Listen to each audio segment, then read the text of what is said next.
ನಮಸ್ತೆ ಫ್ರೆಂಡ್ಸ್, ಎಲ್ಲರೂ ಹೇಗಿದ್ದೀರಾ? Welcome to my channel friends. ಎಲ್ರಿಗೂ ಒಂದು ದೇವಸ್ಥಾನದ ಬಗ್ಗೆ ಹೇಳ್ತಾ ಇದ್ದೀನಿ.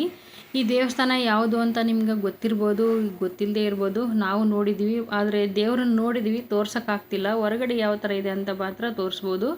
ನೋಡಿ, ಇದೇ ದೇವಸ್ಥಾನ ಆಂಧ್ರದಲ್ಲಿರುವಂಥ ಕಾಣಿಪಾಕಂ ದೇವಸ್ಥಾನ. ದೇವಸ್ಥಾನಕ್ಕೆ ಎಂಟ್ರಿ ಆಗ್ತಿದ್ದಂಗೆ ನಾವು ಅಲ್ಲಿ ಒಂದು ಕಲ್ಯಾಣಿನ ನೋಡಿದ್ವಿ. ತುಂಬ ತುಂಬ ತುಂಬ ಚೆನ್ನಾಗಿತ್ತು, ಸ್ವಚ್ಛವಾಗಿತ್ತು. ದೂರದಿಂದಂತೂ ನೋಡೋದಕ್ಕೆ ತುಂಬಾ ಸುಂದರವಾಗಿತ್ತು.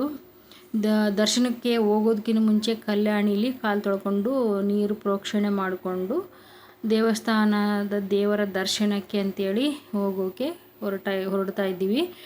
ಇಲ್ಲಿನ ವಿಶೇಷತೆ ಏನಂದರೆ, ವಿಘ್ನೇಶ್ವರ ಒಡೆದು ಮೂಡಿರುವಂಥದ್ದು, ತಾನಾಗಿಯೇ ಒಡೆದು ಮೂಡಿರುವಂಥ ವಿಘ್ನೇಶ್ವರ. ಅದೇ ವಿಶೇಷತೆ ಈ ದೇವಸ್ಥಾನದ್ದು. ಇಲ್ಲಿನ ವಿಶೇಷತೆ ಒಳಗಡೆ ವಿಡಿಯೋ ಮಾಡೋಕ್ಕೆ ಬಿಡೋದಿಲ್ಲ. ದೇವಸ್ಥಾನದ ಒಳಗಡೆ, ಹೊರಗಡೆ ಮಾತ್ರ ವಿಡಿಯೋ ಮಾಡಬಹುದಾಗಿದೆ. ನಾವು ಕಲ್ಯಾಣಿಲಿ ಕಾಲು ತೊಳ್ಕೊಂಬಿಟ್ಟು ದೇವ್ರ ದರ್ಶನಕ್ಕೆ ಹೊರಡ್ತಾ ಇದ್ದೀವಿ. ನೀರು ಪ್ರೋಕ್ಷಣೆ ಮಾಡಿಕೊಂಡು ತುಂಬ ಚೆನ್ನಾಗಿತ್ತು. ಮಗ ಮುಂದಿನವರೆಗೂ ಮೆಟ್ಲುವರೆಗೆ ಇಳಿತೀನಮ್ಮ ಅಂದ, ಬೇಡ ಅಂತೇಳ್ಬಿಟ್ಟು ಕರ್ಕೊಂಡು ಹೋಗ್ತಾ ಇದ್ದೀನಿ ನಾನು. ಯಾಕೆಂದರೆ ತುಂಬ ಜಾಸ್ತಿ ಇತ್ತು ನೀರು, ಬಟ್ಟೆಯಲ್ಲೇ ನೆನಿಬೋದು ಅಂತೇಳಿ. ನೋಡಿ, ದೇವಸ್ಥಾನ ಹೊರಗಡೆಯಿಂದ ಈ ಥರ ಇದೆ. ನಾವು ದರ್ಶನಕ್ಕೆ ಕ್ಯೂ ನಿಲ್ಲೋಕ್ಕೆ ಹೋಗ್ತಾ ಇದ್ದೀವಿ. ದರ್ಶನಕ್ಕೆ ಕ್ಯೂ ನಿಲ್ತಾ ಇದ್ದೀವಿ. ಹೆಂಗಿದೆ ಕ್ಯೂ ಅಂತಂದರೆ, ರೋಡ್ ಈ ಸೈಡು ಕ್ಯೂ ಇದು ನೋಡಿ, ಈ ಥರ ಕ್ಯೂ ಇದೆ. ಈ ದರ್ಶನಕ್ಕೋಸ್ಕರ ಇದು ಧರ್ಮ ದರ್ಶನ, ಕಾಸು ಕೊಟ್ಟು ದರ್ಶನ ಅಲ್ಲ ಇದು. ಮತ್ತು ಅದಕ್ಕೆ ಫೀಸ್ಗಳಿದೆ. 300 ರೂಪಾಯಿದ್ದು ಒಂದು, 500 ರೂಪಾಯಿದ್ದು ಒಂದು. ಅವೆಲ್ಲ ಬಿಟ್ಟರೆ ನಾವು ಧರ್ಮ ದರ್ಶನಕ್ಕೆ ನಿಂತೀವಿ. ಯಾಕಂದರೆ ತುಂಬ ಜನ ಏನಿರಲಿಲ್ಲ ಅಲ್ಲೆಲ್ಲ ಕ್ಯೂ ಅಲ್ಲಿ ಅಭಿಷೇಕ ಪೂಜೆ ಮಾಡೋದನ್ನು ವಿಡಿಯೋ ಹಾಕಿದ್ರು ನೋಡ್ತಾ ಇದ್ವಿ. ಅದಾದ ನಂತರ ಅಲ್ಲಿ ಫ್ಲೈಓವರ್ ಕಾಣಿಸ್ತು ನೋಡಿ. ಆ ಫ್ಲೈಓವರ್ ದಾಟಿ ಹೋದ ನಂತರ ಕೆಳಗಡೆ ಇಳಿದ ತಕ್ಷಣವೇ ನಮ್ಮ ಫೋನ್ ಇಸ್ಕೊಂಡ್ಬಿಟ್ಟು ಒಂದು ಟಿಕೆಟ್ ಕೊಡ್ತಾರೆ, ಬಸ್ ಟಿಕೆಟ್ ಥರ. ಆ ಬಸ್ ಟಿಕೆಟ್ ಹಂಗೆ ಇಟ್ಕೊಂಡಿರ್ಬೇಕು. ದರ್ಶನ ಆದ ನಂತರ ನಾವು ಆ ಟಿಕೆಟನ್ನು ವಾಪಸ್ ಕೊಟ್ಟರೆ ನಮ್ಮ ಮೊಬೈಲ್ ಫೋನ್ ನಮ್ಗೆ ವಾಪಸ್ ಸಿಗುತ್ತೆ, ಇಲ್ಲಾಂದರೆ ಸಿಗೋದು ಕಷ್ಟ. ದರ್ಶನ ಆಗಿ ಹೊರಗಡೆ ಬಂದ ನಂತರ ಮತ್ತೆ ಈ ವಿಡಿಯೋ ಮಾಡ್ತಾ ಇರೋದು ನಾನು. ನೋಡಿ, ಇಲ್ಲಿ ಹೊರಗಡೆಯಿಂದ ಒಂದು ವ್ಯೂ ತೊಗೊಂಡಿದ್ದೀನಿ. ಈ ಥರ ಇದೆ ಹೊರಗಡೆಯಿಂದ ದರ್ಶನ. ನಾವು ಫ್ಲೈಓವರ್ ಕ್ಯೂ ಆದ ನಂತರ ಫ್ಲೈಓವರ್ ಆದ ನಂತರ ನಮ್ಮ ಫೋನ್ ಫಸ್ಟ್ ಇಸ್ಕೊತಾರೆ. ಯಾರ ಹತ್ರ ಫೋನ್ ಇದೆ ಅವರ ಅದನ್ನೆಲ್ಲ ದರ್ಶನ ಮುಗಿಸ್ಕೊಂಡು ಬಂದ ನಂತರ ಇದೆಲ್ಲ ನೋಡ್ತಾ ಇದ್ದೀನಿ. ನೋಡಿ, ಅಲ್ಲಿ ಗಾಂಧಿ ತಾತ ವೇಷ ಹಾಕ್ಕೊಂಡು ನಿಂತಿದ್ರು ಒಬ್ಬರು. ನೋಡಿ, ಮತ್ತೆ ಕಲ್ಯಾಣಿ ದೂರದಿಂದ ತೋರಿಸ್ತಾ ಇದ್ದೀನಿ ಜೂಮ್ ಮಾಡಿಬಿಟ್ಟು. ಈ ಥರ ಇದೆ, ತುಂಬ ಚೆನ್ನಾಗಿತ್ತು. ಅಲ್ಲಿನ ವಾತಾವರಣ, ಜಾಗ ಅಂತೂ ನೋಡೋದಕ್ಕೆ ತುಂಬಾ ಚೆನ್ನಾಗಿತ್ತು. ಒಂದು ಸರ್ತಿ ಆದರೆ ಭೇಟಿ ಕೊಡಿ, ನಿಯರ್ ಹೋಗಿದ್ರೆ. ತುಂಬ ಶಕ್ತಿಯುತ ದೇವರು, ಗಣೇಶ ದೇವರಂತೆ ಅಲ್ಲಿರೋದು. ಅದಕ್ಕೋಸ್ಕರ ಒಡೆದು ಮೂಡಿರೋದು, ತಾನಾಗಿ ಉದ್ಭವ ಆಗಿರುವಂಥ ಗಣೇಶನ ಅಲ್ಲಿರೋದು. ಇಷ್ಟು ಚೆನ್ನಾಗಿದೆ ಅಲ್ವಾ?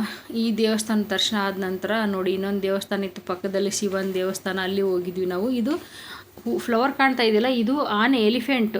ಅದು ರಾಡಿಂದ ಎಲಿಫೆಂಟ್ ಮಾಡಿ ಅದಕ್ಕೆ ಗಿಡನ ಬೆಳೆಸಿ ಫ್ಲವರ್ ಬೆಳೆಸಿದ್ದಾರೆ. ಅದು ರಿಯಲ್ ಟ್ರೀ ಅದು.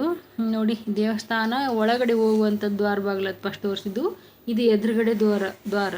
ಇದಾದ ನಂತರ ಇನ್ನೂ ಒಂದು, ಇದು ಪಾರ್ಕ್ ಥರ ಇದೆ ದೇವಸ್ಥಾನ ಮುಂದ್ಗಡೆ, ಶಿವನ ದೇವಸ್ಥಾನಗಳ ಮುಂದ್ಗಡೆ.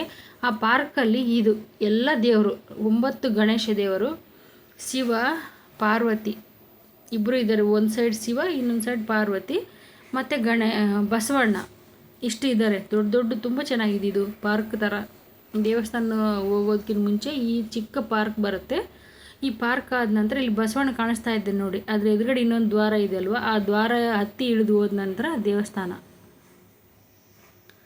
ನೋಡಿ, ಎಷ್ಟು ಚೆನ್ನಾಗಿದೆ. ಗಣೇಶನ ಒಂದೊಂದು ಮೂರ್ತಿನೂ ಒಂದೊಂದು ಥರ, 9 ಗಣೇಶ ಇರೋದು ಇಲ್ಲಿ ವಿಶೇಷತೆ. ನೋಡಿ, ನಿಂತಿರೋ ಗಣೇಶ ಫಸ್ಟು, ಈಶ್ವರ ಆದ ತಕ್ಷಣ ಈ ಗಣೇಶನೇ ಇರೋದು. ಅದಾದ ನಂತರ ನೋಡಿ, ಲೈನಿಗೆ ಗಣೇಶಂದ್ರಿದ್ದಾರೆ. ಇಲ್ಲಿ ತುಂಬಾ ಪ್ರಶಾಂತವಾಗಿ ತುಂಬ ಚೆನ್ನಾಗಿತ್ತು ಇಲ್ಲಿ ವಾತಾವರಣ. ಈ ದೇವಸ್ಥಾನ ಮುಂದೆ ಕೂಡ ನೋಡಿ, ಇದು ಬಸವಣ್ಣ.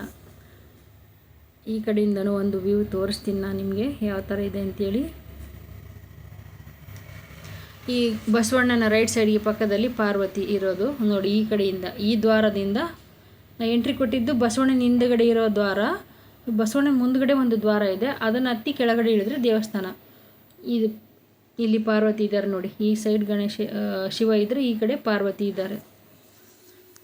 ಇದಾದ ನಂತರ ನೋಡಿ, ಹಿಡಿದು ಹೋಗ್ತಾ ಇದ್ದೀನಿ. ಇವಾಗ ದೇವಸ್ಥಾನ ಕಾಣ್ತಾ ಇರೋದು. ಇಲ್ಲೂ ಕೂಡ ಅದೇನೇ, ದೇವಸ್ಥಾನದ ಬಾಗಿಲುವರೆಗೂ ನಾವು ಫೋನ್ ತೊಗೊಂಡು ಹೋಗ್ಬೋದು.